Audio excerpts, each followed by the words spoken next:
Record. Halo semuanya, kembali lagi dengan kami. Saya Henry Rivaldo, 201811139111 dan Saya Vina Ramadhani, 201811113930. di video kali ini kami akan memberikan sebuah materi dari RPL yaitu software proses. Sebelum itu kita harus tahu dulu apa itu software proses. Software proses adalah sekumpulan aktivitas yang dilakukan dalam memproduksi sebuah software.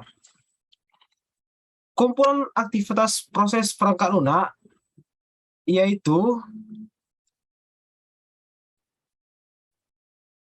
software specification, software development, software validation, dan software evolution. Software specification merupakan proses untuk mencari tahu kebutuhan atau requirement apa yang diinginkan bagi para customer dan batasan atau ruang lingkup sistem dan pengembangannya. Proses requirement sendiri mencakupi A. Feasibility study atau studi kelayakan. B. Requirement elicitation analysis atau pengumpulan dan menganalisa informasi kebutuhan. C. Requirement specification atau perincian kebutuhan. Dan yang terakhir D. Requirement validation atau pengesahan kebutuhan. Yang pertama, A. Feasibility study merupakan sebuah pemikiran yang digunakan untuk mencari tahu apakah pengembangan software layak dikerjakan atau digunakan oleh customer. Kelayakan dapat ditentukan berdasarkan faktor A. Teknis, B. Finansial, C. Operasional, D. Geografis, E. Waktu, F. SDM atau sumber daya manusia, G. Legal, dan terakhir H. Sosial dan politik. Contohnya, seperti yang di bagian waktu. Bagaimana waktu atau jadwal pengerjaan software sistem tersebut. Atau yang dari H. Sosial dan politik, apakah software sistem tersebut sudah masuk ke dalam ranah hukum atau lulus dari ranah hukum. Nanti kelulusan dari kelayakan tersebut akan menghasilkan apakah pengembangan software layak dilanjutkan dan apakah akan dilanjutkan dengan menganalisis yang lebih detail. B. Requirement allocation dan analysis. Requirement allocation adalah proses mengumpulkan dan memahami requirement user. Kadang masalah yang muncul berakar dari gap masalah knowledge domain atau perbedaan disiplin ilmu yang dimiliki. Sedangkan requirement analysis adalah suatu proses untuk mendapatkan informasi mengenai sistem atau perangkat lunak yang dibutuhkan oleh pengguna. Sehingga harapannya adalah sistem informasi yang akan kita buat dapat membantu pengguna dalam menyelesaikan tugas-tugasnya. Mendapatkan kebutuhan-kebutuhan tersebut melalui A. Observasi atau pengamatan dari sistem yang ada. Yang kedua, interview. Yang ketiga, kuesioner. Yang keempat, diskusi bersama. Yang terakhir, pengumpulan dokumen. Dapat meliputi pembentukan salah satu atau lebih model sistem dan prototipe berbeda. Bertujuan untuk membantu analisis mengerti sistem yang akan dispesifikasikan. C. Requirement specification merupakan aktivitas penerjemahan informasi yang didapat selama aktivitas analisis ke dalam dokumen yang mendefinisikan kumpulan kebutuhan. Terdapat dua jenis kebutuhan, yaitu pertama, kebutuhan pengguna yang merupakan pernyataan abstrak dari kebutuhan sistem untuk customer dan end user. Kedua, kebutuhan sistem yang merupakan deskripsi yang lebih detail dari fungsi-fungsi yang harus disediakan. Yang terakhir, requirement validation merupakan aktivitas yang memeriksa kebutuhan untuk direalisasikan konsisten dan lengkap. Selama proses ini, kesalahan dalam dokumen kebutuhan dapat terjadi dan selanjutnya diubah untuk perbaikan. Saya dilanjutkan kepada Vina Ramadhani. Baik, saya akan melanjutkan. Ya, yang ketiga, software development. Merupakan proses mengkonversi spesifikasi atau rincian sistem ke executable system atau sistem yang bisa dipakai.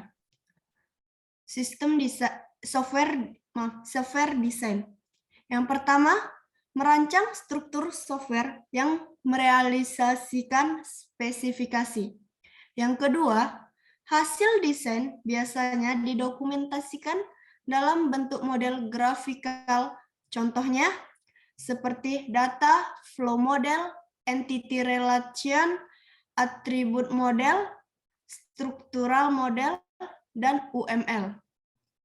Implementation. Yang pertama, menerjemahkan struktur software ke dalam executable program. Contohnya, coding dan bugging. Design dan implementation merupakan kedua kegiatan yang sangat berdekatan dan sering terjadi tumpang tindih antara kedua kegiatan tersebut. Ada beberapa macam software design, yaitu yang pertama, architectural design, abstract specification, interface design, component design, data structure design, algorithm design. Nah, struktur desain yaitu digunakan untuk menggambarkan hubungan antar elemen struktural utama dari perangkat lunak, gaya arsitektur, dan pola desain yang membantu mencapai tujuan dibuat suatu sistem. Yang kedua, abstract specification. Abstract specification diperlukan untuk sebagai macam keperluan, misalnya data dan dokumen flow, entity relationship, dan aktivitas-aktivitasnya. Abstract design selalu digambarkan dalam bentuk pemodelan yang bertujuan untuk mempelajari, memahami, dan menganalisa sistem. Yang ketiga, interface design, yaitu media interaksi antara user dan sistem. Bisa berupa menu, form, report, dan sebagainya. Perancangan interface yang bersifat user-friendly merupakan salah satu faktor penentu kualitas software karena akan membuat user nyaman menggunakan sistem. Yang keempat, komponen desain. Komponen desain pertama, perancangan komponen untuk mendukung bentuknya software. Komponen bisa berupa function, class atau objek, collection, dan sebagainya. Yang kelima, data struktur desain. Data yang dibutuhkan dalam software ditentukan bagaimana bentuknya. Misalnya, linked list, array, stack, dan sebagainya. Yang terakhir, algoritma desain. Algoritma desain dibutuhkan untuk memperlancar dan meminimalisasi kesalahan pada coding. Algoritma dapat dibentuk flowchart atau pseudocode. Yang keempat, software validation. merupakan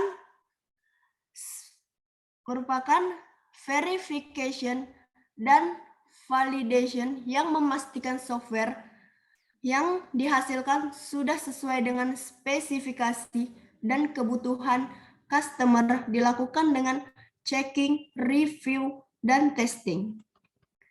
Yang kelima, software evolution, yaitu seluruh aktivitas dan proses baik teknis maupun manajerial yang bertujuan untuk menghasilkan versi perangkat lunak yang baru dari versi operasional sebelumnya, sehingga perangkat lunak tersebut tetap mampu memenuhi kebutuhan bisnis dengan biaya yang efektif.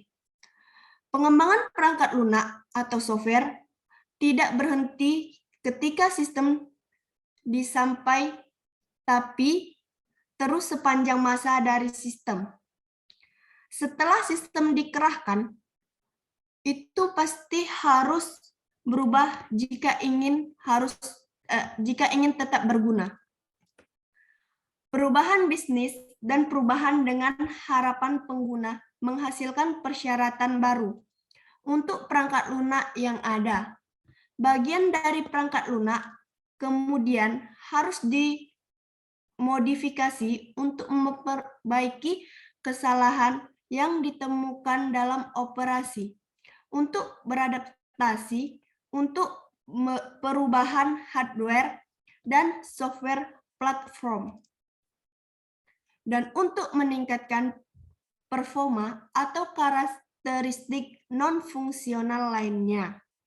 Jadi, evolusi perangkat lunak atau software sangatlah penting agar perangkat lunak yang sudah digunakan dapat digunakan secara terus-menerus dalam jangka waktu yang lama, seiring berkembangnya modernisasi dan permintaan pasar.